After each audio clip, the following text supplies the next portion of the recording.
కొండగట్టు జరిగిన అగ్ని ప్రమాద బాధితులకు ముఖ్యమంత్రి సహాయ నిధి నుంచి వెళ్ళి వారికి జరిగిన నష్టాన్ని పూర్తిగా పూడ్చకపోయినా ఆర్థిక సహాయం చేయాలనే ఉద్దేశంతో ఇక్కడ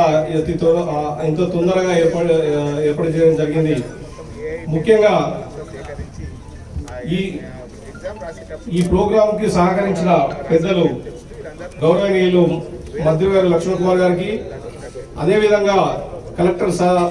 సత్యప్రసాద్ సార్ గారికి మరియు ఇతర సిబ్బందికి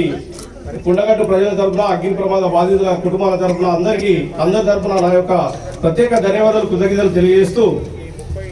అగ్ని ప్రమాద బాధితులు అంటే అగ్ని ప్రమాదం జరిగితే మామూలుగా గవర్నమెంట్ నామ్స్ ఒక 5,000 ఇవ్వడం 10,000 ఇవ్వడం అంతకంటే ఎక్కువ ఉండదు. ప్రత్యేక చొరవ తీసుకొని ఎమ్మెల్యే గారు రాత్రి చెప్పగానే అరే అది నా కుటుంబానికి జరిగినట్టే, నా ప్రజలకు జరిగినట్టే, అక్కడ ఎవరైతే ఎక్కడి నుంచో వచ్చి బతికినా కానీ నా ఏరియాలోనే బతికి నా కుటుంబంలో నా నియోజకవర్గంలో ఉన్నారు కదా అనే ఉద్దేశం మీద కలెక్టర్ గారితో మంత్రి గారితో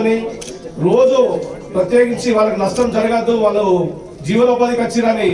రాష్ట్ర చరిత్రలో లేని విధంగా ఆర్థిక సాయము 83,12,000 రూపాయలు ఇప్పించడము మేమందరం ఎమ్మెల్యే గారికి మంత్రి గారికి కృతజ్ఞతలు తెలియజేస్తున్నాము.